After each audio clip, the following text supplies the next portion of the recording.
This is a production of PBS Charlotte. This week and Off the Record, just asking, are you ready for masking again? Looks like that's where we're headed. We'll have reaction to the COVID spike here in Charlotte and in Raleigh. What's it mean for schools, for businesses, for everybody? We'll talk about it. City Council talking about another LGBTQ proposal, this time from Charlotte Democrats. What's different from the GOP plan? And what difference will either plan really make? Well, first came the police protest, then the police lawsuit. Now, a year later, the police settlement. What CMPD says it won't do at future protests. Also, Republicans running for U.S. Senate will debate, at least some of them will. Two candidates say okay, but a third may stay away. And if you're looking for a job in Charlotte, or maybe a better job, do you really need more transit or maybe just a car? Rethinking whether big money projects will actually do what they're supposed to do. Lots to talk about next on PBS Charlotte.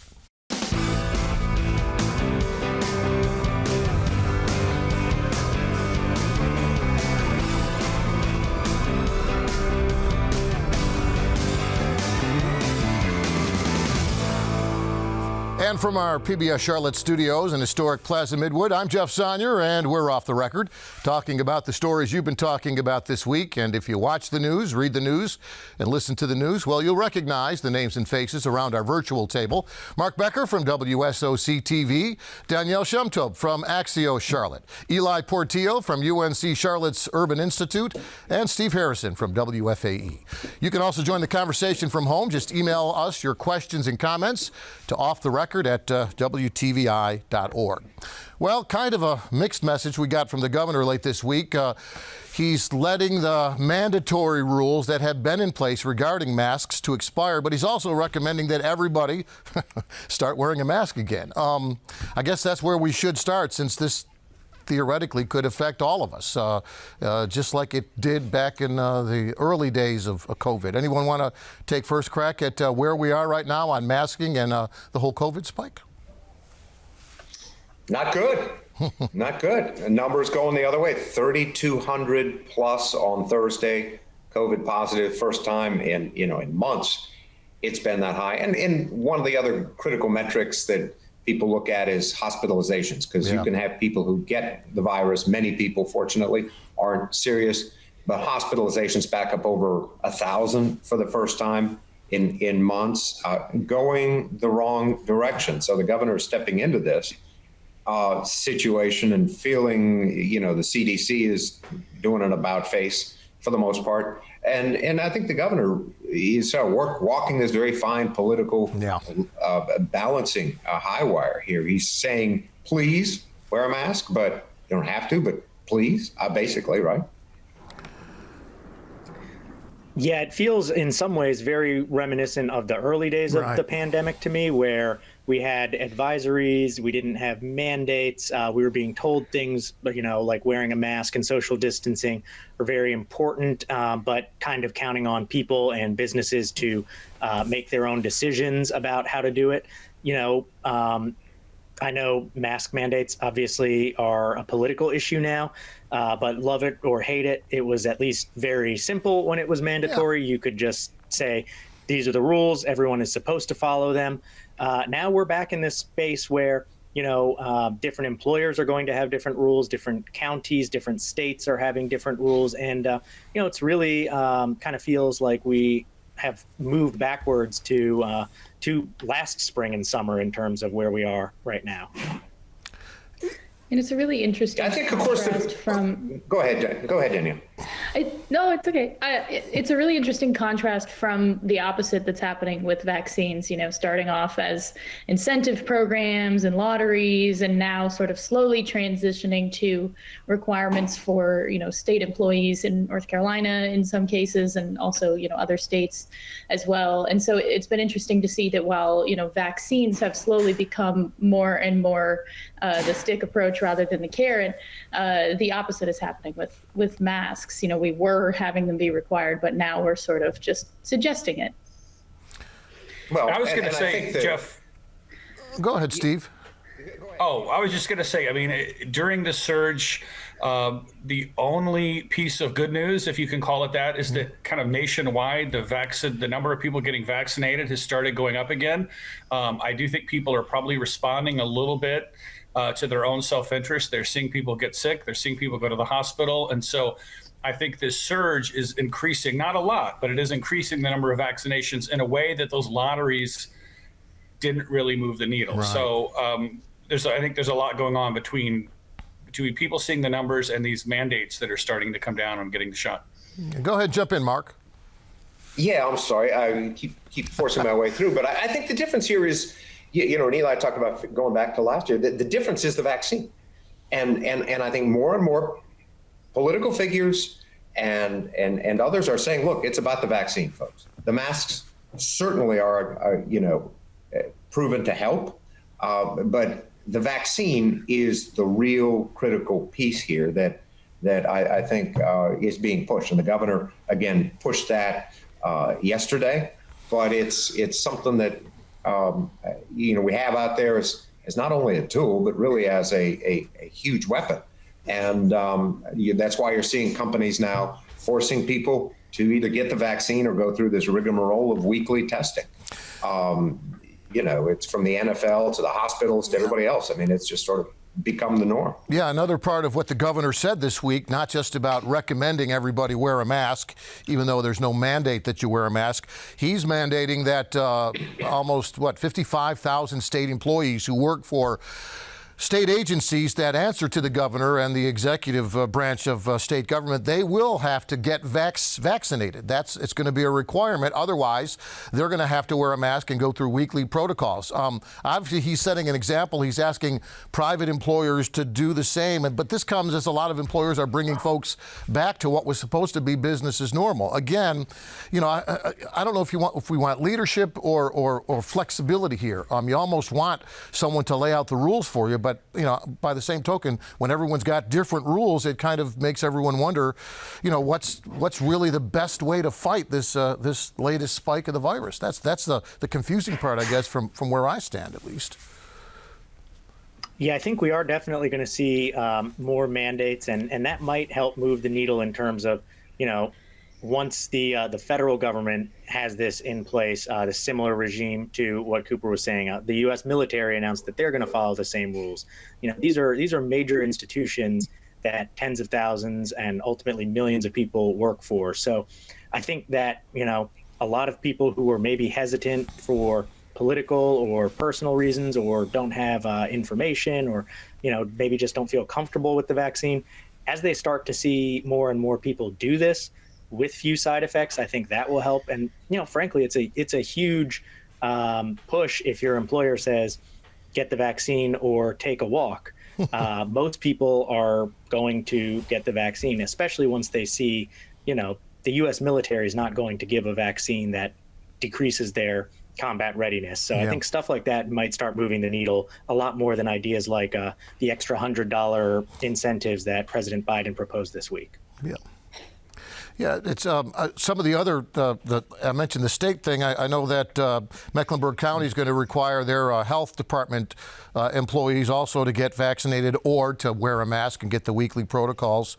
Back to the masks, the school system, superintendent asking for masks for all staff and students coming this fall. I know UNC Charlotte just instituted a policy that begins next week, all masks all the time on campus within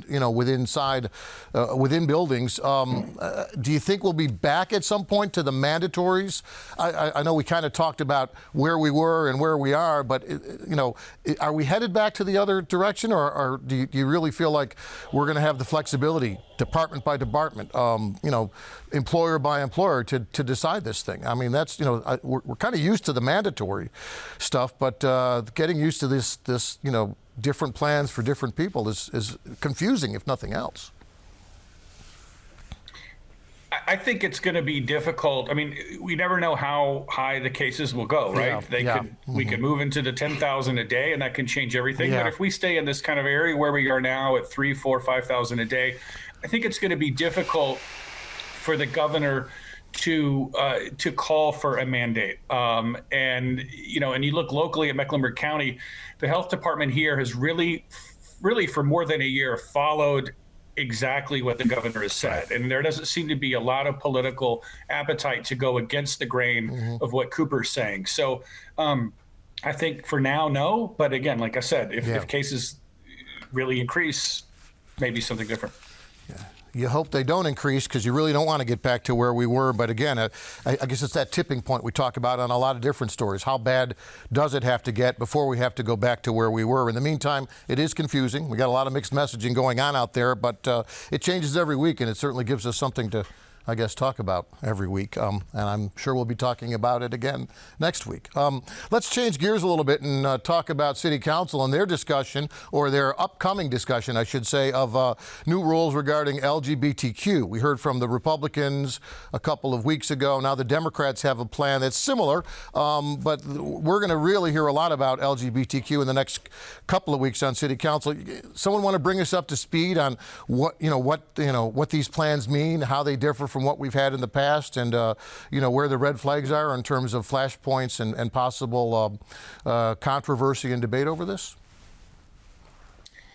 So this is basically because the compromise bill over HB2, the infamous bathroom bill, several years back, it just sunsetted at the end of last year. And so a number of communities have started passing these non-discrimination ordinances again, because now they're allowed to. They weren't allowed to under that provision. And so essentially the proposal, like you said, it is have many similarities between the GOP proposal and the Democrat proposal. One difference, the GOP proposal covers housing, and then the other difference that I think is interesting, the GOP proposal just sort of talks about businesses in general. Patrick Baker, the city attorney, specifically pointed out businesses with people under 15 or with under 15 employees. Right. And the reason that they're doing that is because they're saying that people who work at businesses with more than 15 employees already have federal protections. So essentially they're looking at it as kind of filling in a gap where people are not protected under federal law. Yeah, City Council really going down a road where they're not sure if what they're doing is legal or might be challenged by someone in some sort of a legal fashion going forward. So, they're kind of dipping their toe in some water that they're not really sure how this is all going to work out, correct? I'll say, one thing, kind of going off what Danielle said, the city attorney talked about that the trickiest part of this new ordinance is the rules for small employers of 15 or less. And he kind of wrote and said, well, we're not sure. We could get sued, be prepared to be sued. I think a lot of attorneys around the state have, realize they're a little bit in uncharted water here. I don't think the Republicans in Raleigh are going to respond. They have not responded to the other cities and towns that have done this. I think the real issue for the employers would be if someone decides to make a test case out of this. That could happen. And, I think one other, just on a slightly different subject, going back to the Republican proposal, they had this idea of legal protections for people based on their political views, which is a bit of a Republican talking point today, that they feel like that their views are silenced in kind of mainstream media and big business. I think that was left out of the Democratic proposal. I do think that would be really problematic because, of course, no one should be fired for being pro-life or saying Black Lives Matter. But of course, political views, you could stretch that a little bit farther into some really difficult areas that employers would have trouble with. So that part of their proposal never seemed particularly workable. And that's the discussion, I guess, that we will hear over the next couple of weeks as Council looks at both of these plans. You talked about it being a Republican talking point. I guess it's another one of those areas where technically we already have the protection under federal law for that sort of thing, correct? Right, for the bigger employers. Yeah. Go ahead, Steve. Yeah, and I just think politically it's so different this time around from 5-6 years ago, because Charlotte is not going it alone this time. We've already seen these ordinances, similar ordinances passed in other large North Carolina cities in the last few months, and we haven't seen any pushback from Raleigh. I also just think that the political issues of the day that are getting really explosive attention are things right now like critical race theory, Right. which is being huge. I think if there were a local ordinance that dealt with that, we might see 2016 style pushback from Raleigh. But this just is not really on the radar screen like it was 5-6 years ago. Yeah, I think you hit it right on the head, Eli. I mean, we've moved on, and there are other things. And I mean, everybody remembers the fallout from HB2, and I'm sure they remember up in Raleigh. It was a big political price and actually dollars and cents price when a lot of things canceled in the state, and nobody wants to go back there. And weighing the possible political benefits versus the economic risk, I just don't think anybody wants to do that over this. Yeah. And then I'll just say, Jeff, one more thing. Yeah. And again, this time, Charlotte and the other cities and towns cannot legislate or make regulations about bathrooms. So the big issue in 2016 is off the table. No one can talk about it. And that really does, turn down the intensity on this whole debate. Kind of diffuses the whole thing. One other thing, let's quickly mention that that both the both the plans out there, the Republican and the Democratic plan, the LGBTQ community thinks both of those plans are an improvement from where we are now. So they're at least the general sense of what both parties are looking at and support is also being supported by the community itself. So I guess that's a sign also that we may have not quite as contentious a debate as we've had in the past. Danielle, did you want to have the last word on this one? Sure. Well, something I was going to say that makes this proposal interesting is the enforcement piece. Yeah. Basically, the way you file a complaint through the proposal that just came out is you would go through this citizen board, and then they could bring things if they find wrongdoing. Essentially, they could bring things to the city attorney, who could then bring legal action. So one of the things that's come up is, that's a bit of a convoluted process. Yeah. How many people might use that?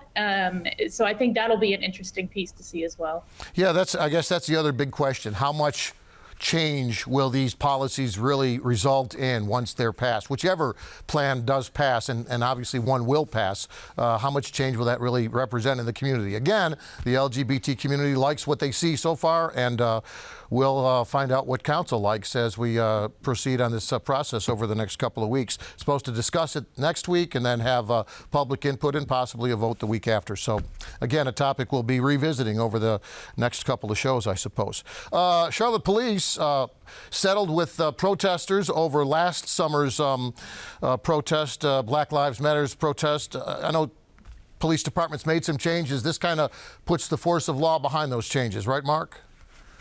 It does, and at the same time, the big question here is, what did this settlement really change? Because police told us, we've been making these changes, getting back to basically what happened. Of course, the kettling incident back in June of 2020, when police, basically herded a bunch of protesters into a certain area and then hit them with tear gas and didn't give them a way out, created a lot of controversy. And almost immediately, police began working on changes, this 8 Can't Wait campaign, where they basically say, we're going to do things differently. Well, this settlement, which was just announced, basically says that police will not kettle anymore. They will not use tear gas against protesters. They will make sure there's an exit or an escape route if people are protesting, and they won't block them. They'll also give very clear in English and Spanish commands that you need to leave, and give them time then to leave. And those kinds of things. Well, police said, look, we've been doing that. We've already, it hadn't been any protest, but we've committed to those changes long before this settlement became public. So I think what happened here is that the settlement came out and essentially rubber stamped some things that had already been established in CMPD's practice. So in that sense, it's kind of a win-win. Police could say, yes, well, we are doing this. And their official response was, we welcome the commentary, but right behind that was, well, we've sort of made these commitments already. So it's both sides essentially claiming a victory here or changes, but we'll see. There haven't been any protests of that nature since then, and we'll see what happens.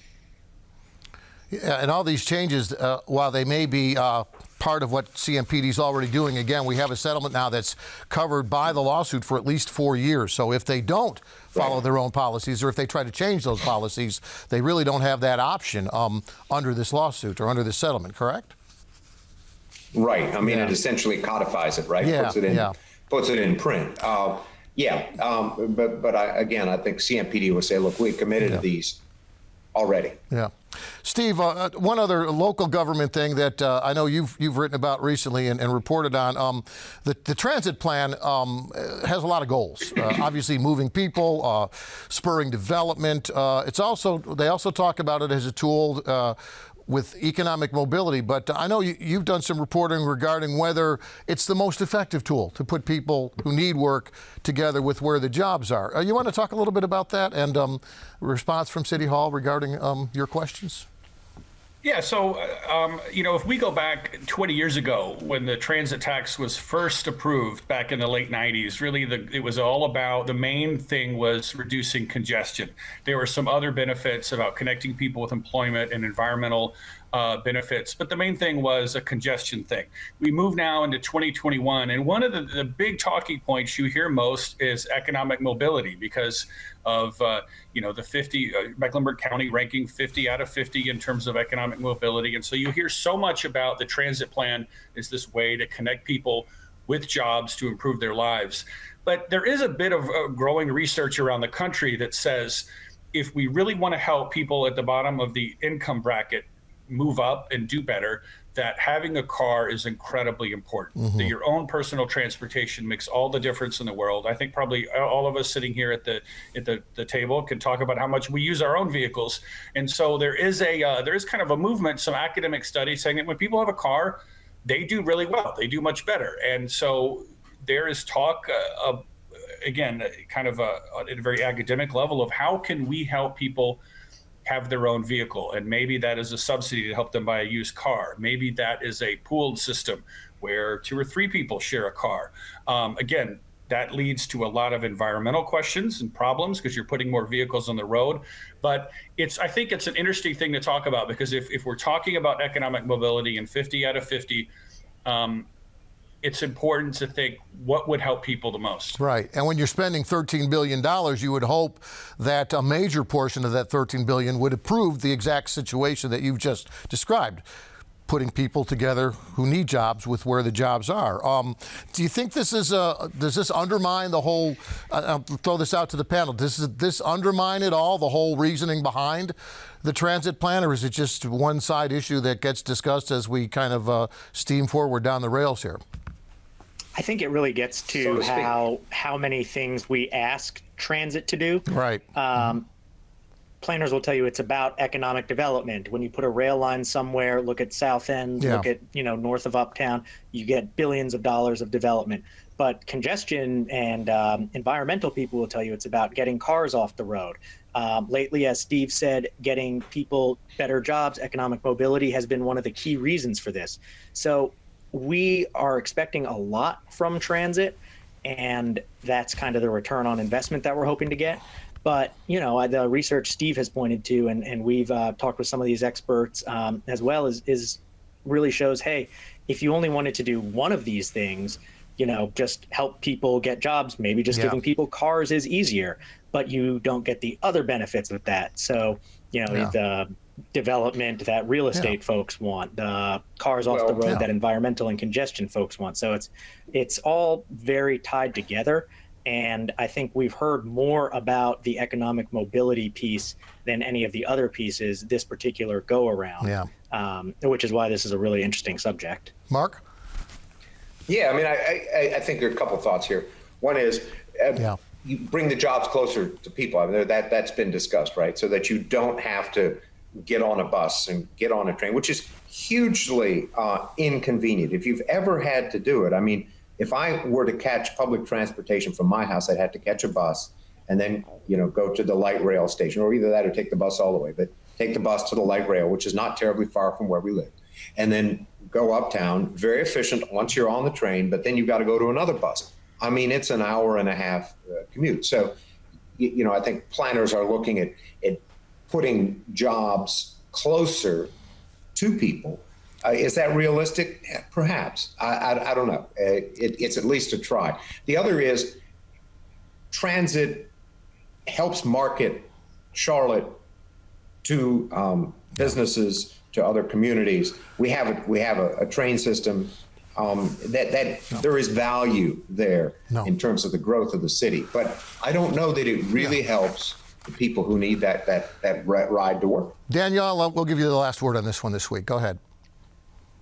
Yeah, I mean, I think something that's really interesting that often gets brought up, and I'm thinking specifically of rail, though obviously the transit plan includes lots of other things, is that, it's going to take a long time to have a rail network that is actually effective at moving people around and who live all over the city, right? I mean, right now, if you live north or south, maybe you can take it every day, and that's great. But, I think it takes a long time to build out these routes so that you have enough to transport people to all the places they need to be. I mean, we're not New York City, and we're not close to being New York City, and maybe one day, but I think that it's also an interesting question because it's always this far off in the future goal, but people who need economic mobility, people who need to get to their jobs, it's an immediate thing. And that's one of the reasons that you hear the conversation about buses so often as well, because that's a much more immediate solution than building a multi-billion-dollar light rail line that takes 30 years. Yeah, when you spend that much money, it's frustrating to wait that long for the results. It's also frustrating when you run out of time, which is what we've done right now. So we'll talk about the Senate race, in particular the GOP debate in another show coming up soon. But this show is just about done for this week. Hey, I want to thank everyone for joining us. As always, great conversation. Thanks again for joining us at home as well. You can always give us your reactions to the show or your comments by emailing us at offtherecord@WTVI.org. And we'll see you next time right here on Off the Record.